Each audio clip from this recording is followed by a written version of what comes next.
I'd like to thank you all for attending the first event in the Girl Scout of Kentucky's Wilderness Road's Unstoppable Women series, in which teen girls and young alums will be interviewing local female changemakers and community leaders. I'm Anna Elizabeth Forker, a proud Bronze, Silver, and Gold Award Girl Scout who recently bridged from ambassador to adult volunteer.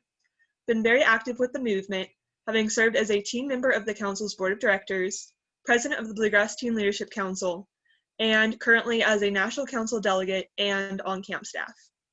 I attend Transylvania University, and I have the absolute honor of having business owner, philanthropist, and Kentucky State Representative Rachel Roberts here with me today. Representative Roberts, good afternoon, and thank you for joining us today. Thank you so much, Anna. I appreciate that. Of course. Let's start off with you just telling us a little bit more about yourself. Sure.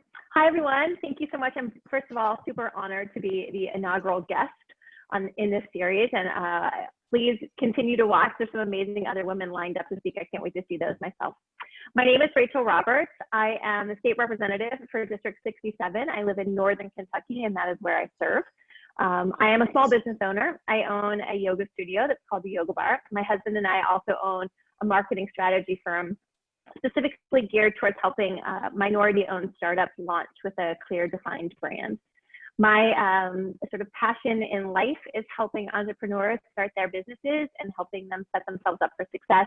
And I love being a mentor. So those are probably the most important things. All right, that's wonderful. It sounds like you've got a lot going on. So what does a typical day feel like for you? So there is no such thing as a typical day for me right now. As a small business owner, there's really never going to be such a thing as a typical day. My husband jokes that when, prior to becoming a state rep, when I was just a small business owner, I think people sometimes think being a small business owner is glamorous, but they don't realize that really true small businesses, I am the accountant, I am the marketing person, I am the person who fixes the toilets when they break, I am the person who has to take care of the day-to-day operations, no matter how crazy they are. So the fun part for me, because I'm innately curious and I love to learn and I love to be challenged, is that there really isn't a typical day. Now that I'm a state representative, and I was just sworn in on March 3rd, and as you'll all remember, the world sort of changed for all of us at right around March 15th. So what I thought would be a typical day as a state representative has not been the case at all. I spend most of my time as a representative now trying to help people access benefits like unemployment and SNAP benefits, trying to help them access things to keep their businesses afloat. Or one of my favorite parts of my job is I spend a lot of time talking to groups and constituents about what kind of laws they think need to be made to make their lives and our communities better. That's wonderful. Thank you. Yeah. How did you reach your level of success given the sector's gender gap? Well, first and foremost, I don't ever want to discount the fact that I am very lucky and I'm very privileged, and that I came from modest means, but that I came from a family that was filled with love. And if it weren't for the fact that I had parents that believed fully in me and constantly challenged me and rewarded me for hard work and picked me up on the times that I fell, I would not be where I am. So I'm very grateful to the family that brought me up and gave me the confidence to aspire to more. I'd also say, for me, education has always been a huge part of my life. As I mentioned, I didn't come from much. My mom was a single mom for the first 3 years of my life. She put herself through school 3 times and finally became an attorney, which she retired very happily from 2 years ago. She was very happy being an attorney. She's also very happy being retired. So I had this great role model. But I also had someone who said, you are going to have opportunities, and the biggest opportunity you're ever going to have is education. Don't squander it. So I am a product of public schools. I was very lucky to go to good public schools that we could afford because they were free. And I took full advantage of the education I was offered.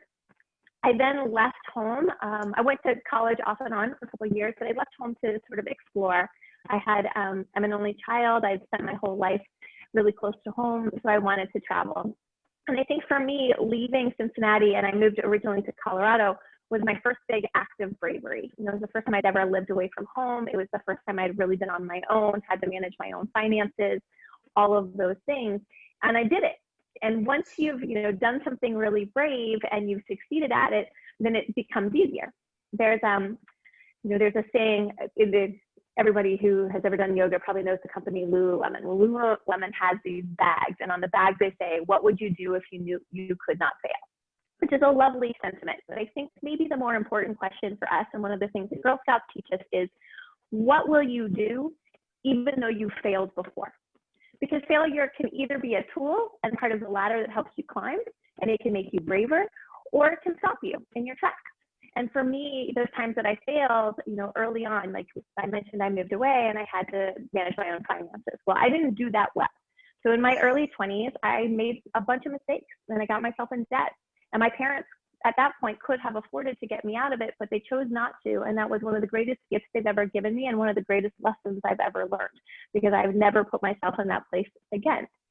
So, I think those are some of the really early seeds that were planted to make me successful. I was told I could be successful. I was allowed enough room to fail, and then, allowed to pick myself up on my own, knowing that if I ever truly needed support, it would be there, but that it was going to be a lot more fulfilling for me if I fixed my own problems and learned from them. And then taking those lessons, saying, okay, I've messed up in the past. I've made my way through it. That's made me brave. And then continuing to just sort of take those leaps of faith and celebrate my own accomplishments. I love that. I just recently came across that quote you mentioned, what would you do if you knew you could not fail? And I love that quote then, but I love even more your twist on that. So thank you. Certainly. How do you feel your time as a Girl Scout has shaped your life? I'll tell you, so I grew up in the greater Cincinnati area, and I was absolutely a city kid. I grew up really near University of Cincinnati. There was a park on my street, but, a small city park. So becoming a Girl Scout is really what gave me a lot of other life skills. Like, I went to camp every summer, and I looked so forward to going to camp, and it taught me how to forge really tight relationships in a short period of time, which I think is something that's pretty amazing about camp. You have these really intensive relationships for a week or 2 weeks or however long you go, and you forge these friendships that will last a lifetime, because it's really hard to keep up airs 24 hours a day, right? We can't pretend to be someone we're not when we're sharing a bunk with someone 4 feet away. And then practical stuff. I learned how to build campfires. I learned how to camp out. I learned how to ride a horse. I learned how to muck horse stalls, things like that I was not exposed to in my urban environment. So those were really important things. And I will say that to this day, if there is ever the opportunity to be the person to build the fire, I run right in, because maybe my greatest skill set is fire building. That's wonderful. As a fellow pyromaniac, I love to hear that. What made you decide to run for office? So I come from a family of servants. My father is a substance abuse counselor, and my mother was a substitute teacher before she went back to school to get her law degree. And even as an attorney, she worked as a mediator and chose to not have a pathway in law that would perhaps lead to the most financial abundance for her, but definitely led to the most fulfillment for her. And so my family taught me, number one, how fortunate we were, even when we had small means, that we were, able to have food on our plate and shelter. And my whole childhood, I feel like someone was staying with us. Like, we were always the household that people came to for a dinner. We were the household people stayed out when they were, when they needed a couch to crash on, what have you. And so the lessons that I learned from my upbringing that way and from my parents are that we are happiest and best when we are able to be of service to others. And that when we have the opportunity to do more, it's not just our duty to do more, it's a privilege to be able to do more. So running for office is really hard. And when I talk to people who are interested, I say much what I said to you. Running for office is a massively brave thing to do, especially in the current light of politics nowadays, because running for office means that people are inevitably going to say horrible things about you. It means that you don't get to fully write your own narrative. Lots of other people will do it for you. It means putting yourself out there and risking saying the wrong thing in front of the wrong people and dealing with the consequences of that in a really, really public way. But in order to do that, you need to have a great support system, and I have that.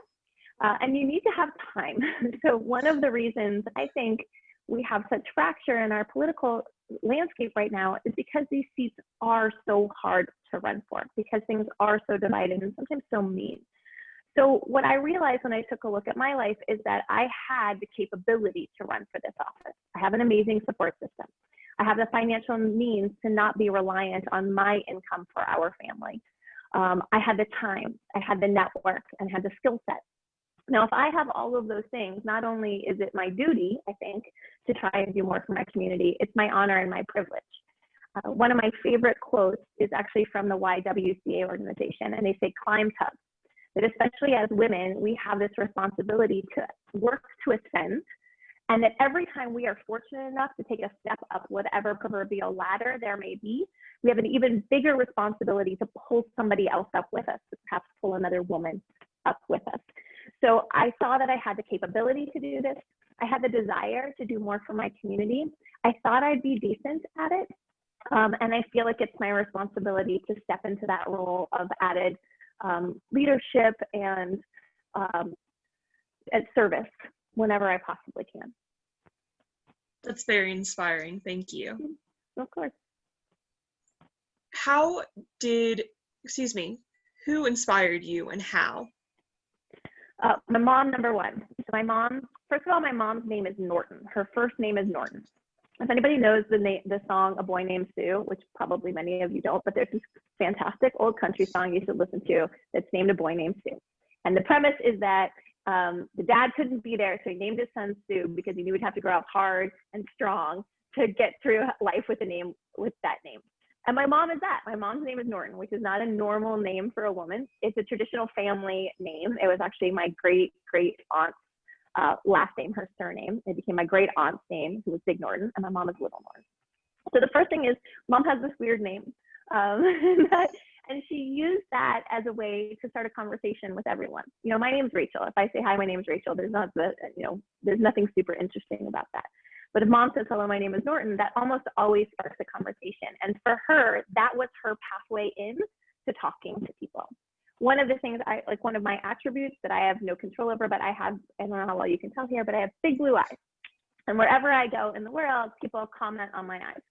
And that's my way in. You know, I have this immediate conversation starter. Most people meet me and they comment on my eyes, and then it gives me this place where we can have a conversation, something we immediately can talk about. So mom taught me that with her name. She also taught me about tenacity. She taught me about self-confidence because, you know, she's a single mom. She didn't have family support. Her parents passed away when she was quite young.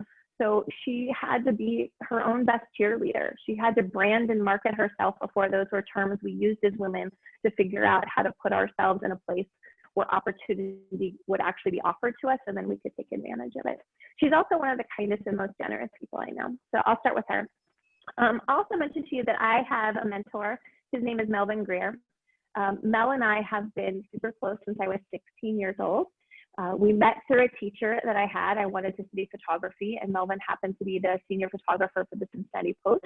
My teacher happened to know him, and he very kindly offered to let me shadow him for a couple of days, and then I just kind of never left, and he let me stay. And we have formed, he is family to me at this point in time. He's in his 70s. I've known him my whole life, but he is another person who has just been so absolutely positively generous to me with his knowledge and his time. And he taught me how to be a mentor, which is one of the greatest gifts that anyone's ever gifted to me in my life, because that is really where I find so much fulfillment in my life. And then I would say, finally, my network of girlfriends. You know, I think they're all too often, we have been taught that there are scarce resources for women. And so women have been taught to sort of fight against each other for jobs or opportunity. And I am really lucky that I have a group of girlfriends where we just don't buy into that. We realize that right now the pie may be this big, but we can work to make the pie this big. And that one of us succeeding is not the failure of the others. We as a group rise when any one of us rises together. So I have this amazing network of girlfriends who hold me up, who give me shoulders to cry on when I need to, who keep me humble if my head gets too big. My mother's also really good at that. So I just, you know, I'm very blessed that I have this amazing support system all around me. You've mentioned support systems multiple times, and I think that is something very important to note. Women supporting women is super, super important, especially nowadays. So I'd like just to remind all of the girls out here watching today that if you don't have that support system now, reach out to your Girl Scout sisters. We're here, we've got your back, and we will support you. So I just wanted to put a plug in for that real quick, if you don't mind me saying. I would add to that too, that one of the most powerful sentences you can ever say to another person is, I would like you to be my friend. It's very true. Thank you. How do you balance your work and life responsibilities while maintaining your motivation? Oh, balance. All right. It depends on the week. Yeah. This week I'm maybe not doing a great job of it. I'm showing you a very curated picture behind me. I will not turn the camera around the other way so you can see the pile that is over there. But generally speaking, so I practice yoga.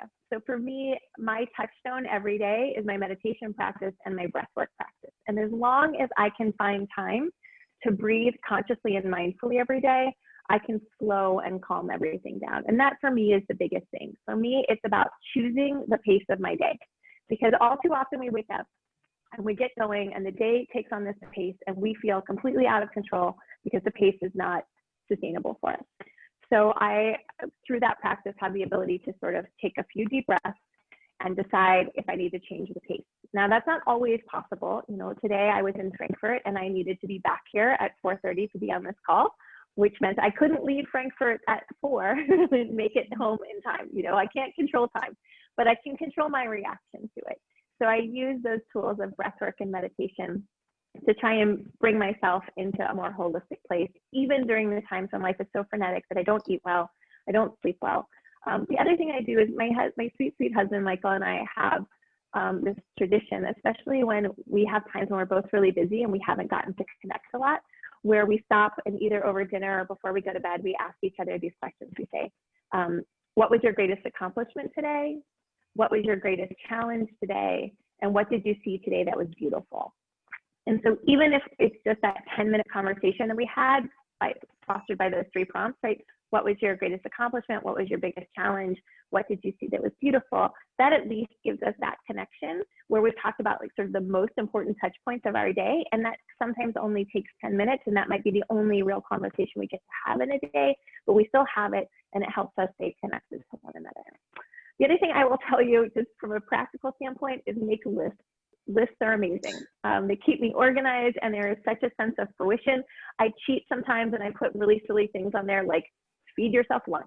And sometimes that's one that doesn't get crossed off, but you know, like properly dress yourself, set yourself up for success, put a few easy ones on there and then the big ones. And if it's something really big, break it into digestible pieces that you can meet, little goals you can meet to help you get to that bigger goal down the road.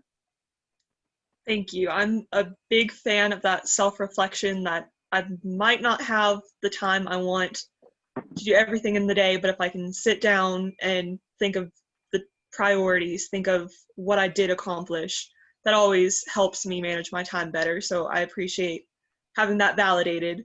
And then Yeah. I definitely am guilty of writing the simple things or things that I've already accomplished just to get that little mental boost on the to-do list. Absolutely. So, very good advice. Do you have any other time management advice that you'd like to give to young women who are trying to balance their responsibilities with family and jobs and school, in addition to working to improve their communities, trying to balance so many things? I say prioritize yourself. So often we think that taking time for ourselves is selfish, but the truth of the matter is that filling your own cup up is the best way to serve others around you. We talk a lot in my yoga studio about compassion and what a compassion practice really looks like. And the truth of the matter is that a compassion practice is theater unless you've started with yourself. So if compassion is sort of the sphere, I can't offer it to you if I'm not fully enveloped in it myself first. And self-care works that way too. Your cup has to be full so that when you're in service of others, it's truly service because it feels so good to give. It's not service as a transactional arrangement or service as a, you know, a debt paid. It's just, here I am in my highest version of myself to be of service to my family, to be of service to my community, to be of service to my friends, whatever it is. But you have to start with filling your own cup up. So what I do when life gets really crazy, you know, right now I'm in a campaign cycle. So I know that I have very little control over my schedule and my pace between now and November 3rd. And because the election is even weirder this year, I might not have any control over anything until the end of November, depending on when election results come in. So what I have planned is a trip at the for Thanksgiving this year. So normally I host Thanksgiving. And I love to host Thanksgiving, but I also know that I'm going to be really depleted by the time that time comes. So to spend the 3 days it would take to clean my home and host family and deal with that in a COVID world would be even more depleting to me. So this year I'm taking that week and I'm taking it just for myself and my husband to go somewhere else. So I think it's so important that we as women prioritize ourselves. It's not selfish to take care of yourself. It's actually completely selfless. It's the way that you give the highest version of yourself to everyone else. So do that as often as you can. Thank you. You've just put something into the most succinct wording that I've been feeling for a long time. So having that in words that I can communicate, I really appreciate that. Thank you. My pleasure. Let's see. What advice would you like to give to women trying to break into politics or starting a small business? I think either way, the best thing is to clearly define who you are. You know, as long as you stick to who you are, you will do a good job. So I own a yoga studio. There are dozens of yoga studios in my area. And the reason that my yoga studio has been successful is because I know who I am. I know what I have to offer. And so my studio focuses on my core competency, what I'm good at, what my lineage of yoga is, what my style of teaching is. And I don't deviate from that. You know, hot yoga is much more popular than the kind of yoga that I teach. If it was all about making money, I would have opened a hot yoga studio, but that's not who I am. That's not authentic to me or to my lineage or to my teachers. So instead I offer what I offer. And we have very loyal clients. And, you know, that has helped us navigate in a lot of ways what we're going through right now, which is super challenging for a business like mine. The same is true in politics. This is actually the third campaign I've run. I ran for state senate 2 years ago, and I was not successful in that campaign. And I was terrified in that campaign. It was the first time I'd ever run for office. I mean, I'm a yoga studio owner. What do I know about being a state senator? I'll tell you plenty, and so do you. You'll learn the job. One of the greatest skills of Girl Scouts is that we are adaptable and flexible, and we have the capacity and the drive to learn. So you'll learn it. And one of the other things to know about politics is that no one knows how to do it until you get into the job. It's sort of a secret society, and you don't know what it is until you start doing the job every day. So women have this habit. It's a bad habit that is universal to most women, where we over prepare, which is not a bad thing. I'm not saying over preparing is a bad thing. I'm saying that in the workforce, I think the statistic is something like women won't apply for a job until they feel like they meet 90% of the stated criteria. Men will apply for the same job if they feel like they meet 60 to 65% of it. So we think we have to be perfect. And the truth of the matter is, you are going to show up prepared. You are going to do the work, because that's what Girl Scouts has taught us to do. So anything that is of interest to you, you are qualified to do. Now, you may not be qualified to be the CEO of something that's interesting to you, but you're qualified to get in at some level and then show your capability and grow from there for sure. So if you're interested in politics or starting a small business, the first thing to do is clearly define who you are, what your values are, and then stick with it, knowing that things may change. Like, don't make yourself so rigid that you're not open to change. I also know that I am not the sole voice of my district. So as a representative, and I love that that's my job title, I love that I'm the representative. So when I ask to vote, I don't vote the way I want to vote. I vote the way my district tells me to vote. And that means sometimes I don't vote the way Rachel Roberts wants to vote. And that is the hard part of the job, for sure. But I represent 44,000 people, not one person. So I hold myself accountable to voting for my district. I'm who I am, and I was who I am as I ran for office, which means I don't have to pretend to be somebody else as I hold the seat.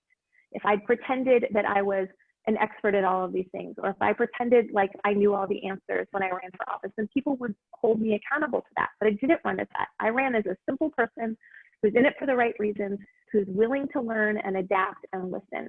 And so that, as long as I live up to that in this seat, then I'll be successful at it. In my business, I defined who I was as a yoga teacher, what I wanted the community to feel, what I want you to feel when you come into my studio, and I stay authentic to that.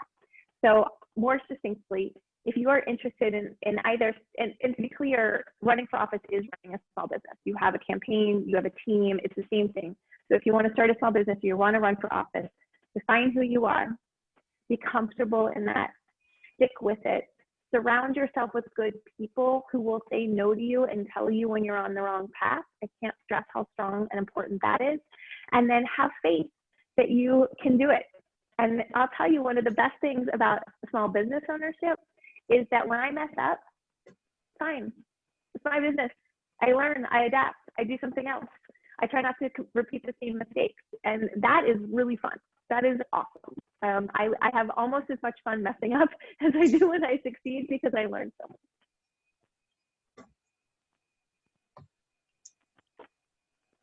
That being said, how would you suggest we move forward if we are told an idea won't work, or to move past a failure?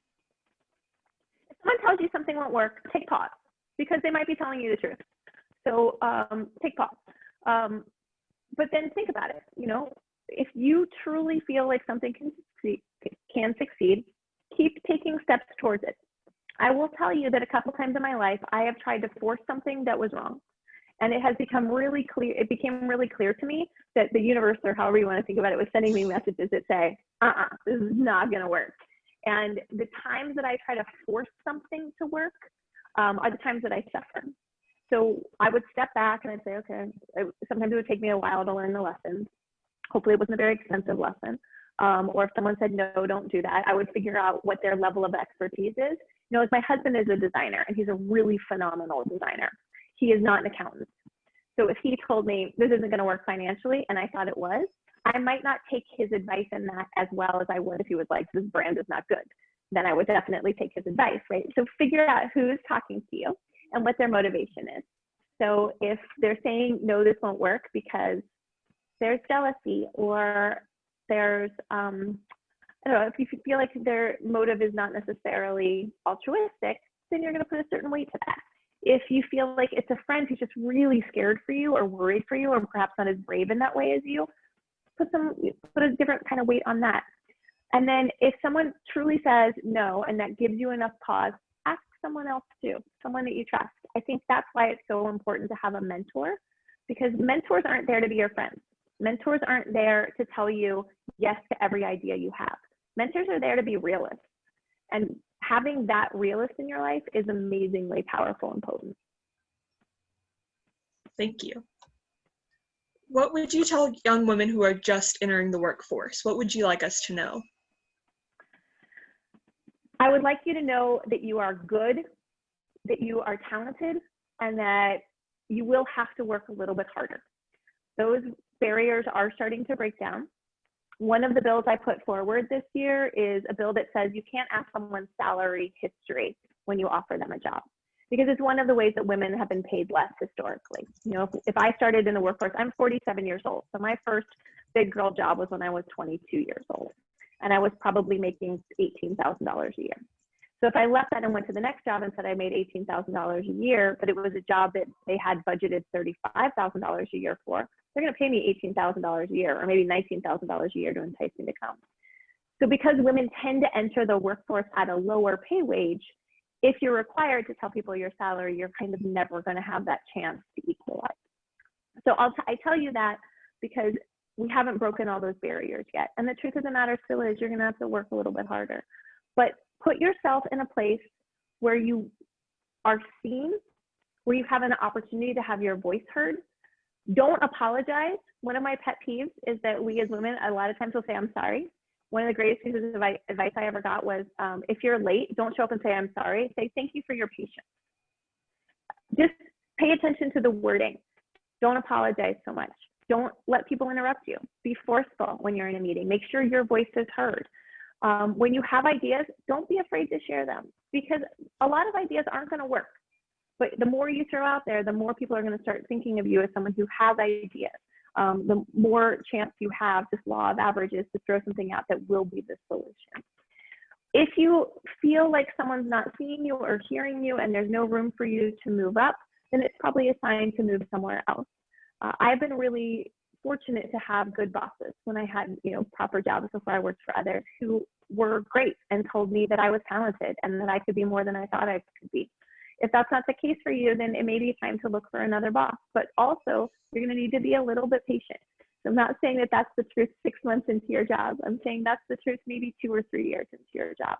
And also, don't be afraid to acknowledge if you've made a mistake. You know, like I didn't go back to college until I was 28. And by then I had a pretty good idea that I wanted to work in marketing and events and PR.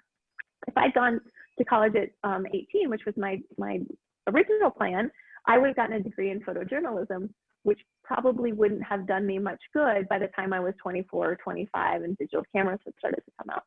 So I have a lot of friends who have college degrees in fields that they do not work in right now. So just because you've studied in a certain way or you got yourself attached to a certain plan, don't be afraid to adapt and to change and to find something that's more fulfilling to you. Also, really good advice for those of you starting out is figure out how to manage your finances. That is so important. You want to be independent. You don't want to have to make decisions in your career or your family life because they're made out of financial needs. So do the best you can to manage your finances so that you have that level to be brave from when it comes time to change a job or to change a relationship. Thank you so much, Rachel. On behalf of myself and all of the young women watching today, thank you for joining us and for sharing your insights with us. I've certainly learned. Pleasure. Thank you. I've certainly learned a whole lot, and I appreciate you taking your time out of your busy schedule to impart some wisdom on the next generation of change makers. It's my sincere pleasure. Thank you. I'd like to make sure everyone is aware that we have another session in the Girl Scouts of Kentucky's Wilderness Road Unstoppable Women series on October 13th at 4:30. The next installment will be led by my good friend, Ambassador Girl Scout Mary Laura Hardesty, and she will be interviewing Nancy Grayson, President of Horizon Community Funds of Northern Kentucky. You'll not want to miss it. Please register at gskwr.eventbrite.com. Oh, I love it. I love it. You can register at gskwr.eventbrite.com. I believe the link is in the chat, and then I'm going to pass it on to Noelle Johnson to close us out. Yeah, so I did put the link in the chat log for everyone to join. Ann Elizabeth and Representative Roberts, we can't thank you enough for doing this. We are so excited. And if you all have any questions after this, you can always email them to me, njohnson@gswrc.org.